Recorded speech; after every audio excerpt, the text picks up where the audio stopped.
त्या पक्षाचे वाटले जातात असं समजतंय. त्याचबरोबर दोन्ही पक्षांच्या युतीमध्ये आता शरद पवार गट देखील सकारात्मक असल्याची कालची चर्चा होती. काय पुढे झालेलं आहे? मुंबईमध्ये शरद पवार यांच्या नेतृत्वाखालची राष्ट्रवादी काँग्रेस यांच्याबरोबर सकारात्मक चर्चा झाली. काल जयंतराव सतत उद्धवजींशी चर्चा करतायत आणि काल त्यांना ज्या जागा हव्या होत्या लढण्यासाठी त्यातल्या बहुतेक जागा आम्ही त्यांना दिलेल्या आहेत. त्याच्यामुळे राष्ट्रवादी काँग्रेस, शिवसेना, मनसे युतीमध्ये काही अडचण आहे मला असं या क्षणी दिसत नाही. आणखीन काही जागा ज्या आहेत त्या दुर्दैवानं मनसेच्या कोट्यात गेलेल्या आहेत. पण तरी आम्ही त्यांचं समाधान करू शकलो, जयंतरावांचं किंवा राष्ट्रवादी काँग्रेसचं, याची आम्हाला खात्री आहे. शरद पवार साहेब आमच्याबरोबर असावेत ही आमच्या सगळ्यांची भावना आहे. त्यांच्यासारखं ज्येष्ठ नेतृत्व या आमच्या आघाडीमध्ये असावं, त्यांचा पक्ष असावा, यासाठी आम्ही सगळेच प्रयत्नशील होतो. सुप्रियाताई सुळे असतील, स्वतः पवारसाहेब, जयंतराव, शशिकांतराव शिंदे, या सगळ्यांनी प्रयत्न करून आम्ही मुंबईमध्ये एक चांगला फॉर्म्युला तयार केला आणि त्यांना ज्या जागा हव्या होत्या त्यातल्या बहुसंख्य जागा आम्ही त्यांना देऊ शकलो. त्याच्यामध्ये खरं म्हणजे शिवसेनेचं नुकसान झालेलं आहे. आमच्याकडल्या जागा गेल्या. पण ठीक आहे, युतीमध्ये किंवा आघाडीमध्ये असं होत असतं आणि ते स्वीकारलं पाहिजे. खास करून 111 नंबरचा वॉर्डमधून धनंजय पिसाळ हे तिथून इच्छुक होते. त्यांच्या नाही, आता आमच्यासुद्धा अनेक जागा व्यक्तिगत मी काही म्हणत नाही. आता आम्ही ज्या मनसेला जागा दिल्या त्या आमच्या सिटिंग जागा बऱ्याचशा आहेत, किंवा शरद पवार साहेबांच्या पक्षाला आम्ही जागा दिल्या त्या आमच्या सिटिंग जागा आहेत. तिथे आमचे लोक नाराज झाले आहेत ना. व्यक्तिगत कशा करता बोलताय तुम्ही? आमच्याही लोकांमध्ये तिथे अस्वस्थता आहे ना, त्यांची संधी गेली ना. पण आघाडीमध्ये आणि युतीमध्ये ह्या गोष्टी पाहायच्या नसतात, कारण ही आघाडी आणि युती जी आहे ही एका विशिष्ट हेतूने झालेली असते. मग मुंबईचा विषय आहे, महाराष्ट्राचा विषय आहे, भाजपच्या पराभवाचा विषय आहे. भविष्यामध्ये जेव्हा सत्ता येईल तेव्हा अनेक पदं उपलब्ध होतात. त्याच्यामध्ये या सर्व ज्यांच्यावर अन्याय झाला त्या कार्यकर्त्यांना सामावून घेतलं जाईल, ही आमच्या सगळ्यांची भूमिका आहे. आपले भाऊ संदीप राऊत देखील इथून इच्छुक, मला माहीत नाही, मला वाटत नाही. एकीकडे मुंबईत राष्ट्रवादी शरद पवार गट तुमच्याशी चर्चा करतो, पुण्यामध्ये मात्र काही वेगळं घडताना पाहायला मिळत आहे. कुठे चर्चा होते अजित पवारांची, शरद पवारांची, परत ती फिसकटते, परत महाविकास आघाडी सोबत बैठक होते, परत अजित पवार शरद आणि दुसऱ्यांबरोबर चर्चा. काय चाललंय? मला माहीत नाही काय चाललं हे. तुम्ही हा प्रश्न त्यांना विचारू शकता. त्यांच्या पक्षात काय चाललं हे मी कसं काय बोलू? जेव्हा त्याचा निर्णय बाहेर येईल तेव्हा मी बोलू शकेन की बाबा हे असं असं घडलेलं आहे. अजून तिथे तसं काहीच घडताना दिसत नाही आहे आमच्यासाठी. शिवसेना आणि मनसे या दोन पक्षात चर्चा झालेली आहे आणि आता आज उद्याकडे आम्ही त्या संदर्भात निर्णय जाहीर करू. काँग्रेससोबत येते तुमच्या पुण्यात काँग्रेससोबत येते असं दिसतं तुमच्या? हो, आमचा तसा प्रयत्न सुरू आहे आणि त्यांचाही प्रयत्न सुरू आहे. परंतु काँग्रेसला मनसे तिथं पुण्यात चालते, परंतु मुंबईत चालत नाही, अशा प्रकारचा एक प्रश्न उपस्थित. नाही, मुंबई ही वेगळी संस्थान आहे प्रत्येकाचं.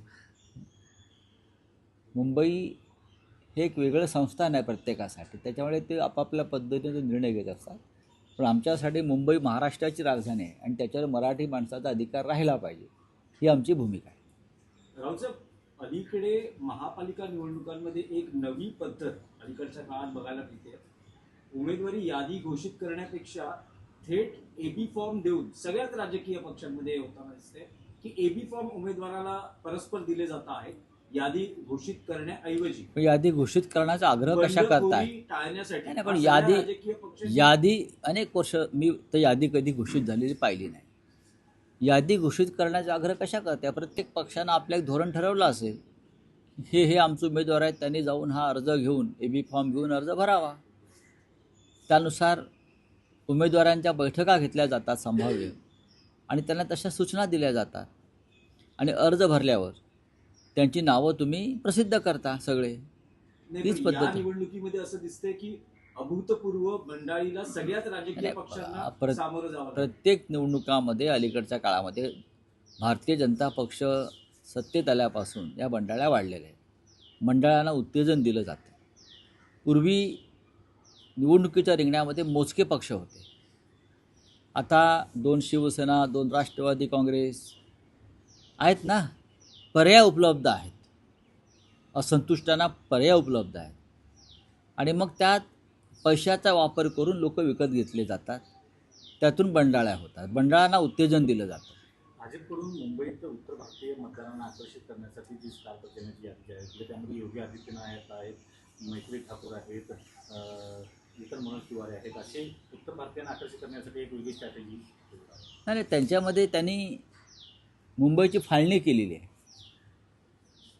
एक परप्रांतीयांची मुंबई आणि दुसरी मुंबई एक मराठी माणसाची मुंबई अशी भाजपनं सरळ फाळणी केली. आमच्यासाठी मुंबई अखंड आणि एक आहे. जे मुंबईकर आहेत त्यांनी मुंबईच्या विकासासाठी एकत्र येऊन मतदान करावं. पण भारतीय जनता पक्षानं कायम प्रांतवाद, जातवाद आणि धर्मवाद या आधारावर निवडणुका लढल्या आणि मुंबईसुद्धा तेच करत आहेत. तुम्हाला योगी आदित्यनाथ मुंबईत कशा करता पाहिजे, मैथिली ठाकूर कशा करता पाहिजे, किंवा अन्य कोणी कशा करता पाहिजे, कशा करता पाहिजे? तुम्ही सक्षम नाही आहेत का? हा जर मतदार मुंबईचा नागरिक आहे, मुंबईकर आहे, तर मग भारतीय जनता पक्षाच्या महाराष्ट्रातल्या नेत्यांनी त्यांच्यासमोर गेलं पाहिजे. पण तुम्ही योगींना आणणार, तुम्ही रेखा गुप्ताला आणणार, तुम्ही मध्य प्रदेशच्या मुख्यमंत्र्यांना आणणार, म्हणजे त्या प्रांताचे जातीच्या लोकांना त्या भागातून लोक आणून तुम्ही आकर्षित करण्याचा प्रयत्न करताय. मग तुम्ही काय करताय इतके वर्ष मुंबई महाराष्ट्रात? तुम्ही जिंकण्याची गोष्ट करताय ना, मग तुम्ही जिंकून दाखवा ना. रावसाहेब, छत्रपती संभाजीनगरमध्ये रशीद मामूनचा जो प्रवेश आहे तो वादग्रस्त बनताना आपल्याला पाहायला मिळतोय. कारण स्वतः चंद्रकांत खैरेंचा विरोध आहे आणि देवेंद्र फडणवीसांची प्रतिक्रिया आलेली आहे की हिंदू हृदय सम्राट बाळासाहेबांच्या सुपुत्राकडून मतांसाठी लांबून चालन केलं जात आहे अशी टीका फडणवीसांची. आणि त्यांचं असं म्हणणं आहे की ठाकरेंना विशिष्ट लोकांचे जोडे चाटायचे आहे. जसे तुम्ही अजित पवारांचे चाटताय, अशोक चव्हाणांचे चाटताय, सर्व भ्रष्टाचारांचे चाटताय निवडणुका जिंकण्यासाठी, हे काय आहे? रशीद मामू वगैरे विषय सोडून द्या. निवडणुका जिंकण्यासाठी तुम्हीसुद्धा या देशातल्या सर्वोत्तम भ्रष्टाचारांचे जोडे चाटताच आहात ना. ज्यांना नरेंद्र मोदींनी भ्रष्टाचारी ठरवलं असे अजितदादा पवार, अशोकराव चव्हाण यांचे जोडे कोण चाटताय? कशा करता चाटताय? मग हे सगळे एकाच माळ्यातले मणी आहेत. दोन्ही ठाकरे बंधू एकत्र आल्यामुळे मुंबईतला जी काही आकडेवारी समज 67 प्रभागांमध्ये विशेष करून दोन्ही ठाकरेंची ताकद वाढलेली पाहायला मिळते. आम्ही 115 जागा जिंकतो या क्षणी. 67 काय घेऊन बसलाय तुम्ही?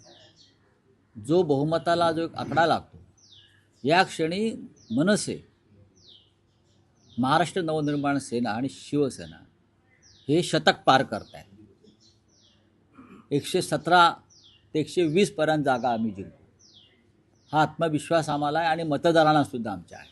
रावसाहेब, ठाण्यामध्ये शिवसेना मनसे काय स्थिती असेल? काही तिकडचं काही, कारण ठाण्याचं बाळासाहेबांचं विशेष प्रेम ठाण्यावरही राहिले राष्ट्रवादी शरद त्यामुळे तिथे काय महाविकास आघाडी म्हणून आहे की शिवसेना मनसे म्हणून आहे? काय नेमकं घडतंय? शिवसेना मनसे नक्कीच आहे. पण आमच्या लोकांनी राष्ट्रवादी काँग्रेसचीही चर्चा केलेली आहे, पण माझ्याकडे त्याविषयी फार माहिती नाही आहे. पण शिवसेना आणि मनसेमध्ये जागा वाटप पूर्ण झालेलं आहे. तिकडले राष्ट्रवादी काँग्रेसच्या नेत्यांशीही चर्चा झालेली आहे. खास करून जितेंद्र आव्हाड यांच्याबरोबर सुरुवातीलाच बैठका झालेल्या आहेत. त्या संदर्भात तुम्हाला संध्याकाळपर्यंत निकाल मिळेल. शक्यता आहे की महायुतीत तिथे भाजप स्वबळावर लढण्याची शक्यता आहे. स्थानिक आमदार म्हणतात की आजपर्यंतचा अल्टिमेटम आहे, जर आज नाही झालं तर स्वबळावर लढू.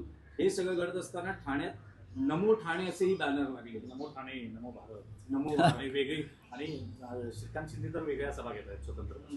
नाही, ठीक आहे. अल्टिमेटम वगैरे असा काही नसतो. ठाण्याचं महत्त्व वेगळं आहे यावेळेला. भारतीय जनता पक्षाला ठाण्यामध्ये एकनाथ शिंदेंचा पराभव करायचा, एवढंच मला माहिती आहे. एवढंच मला माहिती आहे. आणि त्या दृष्टीनं भारतीय जनता पक्षानं तयारी सुरू केलेली आहे.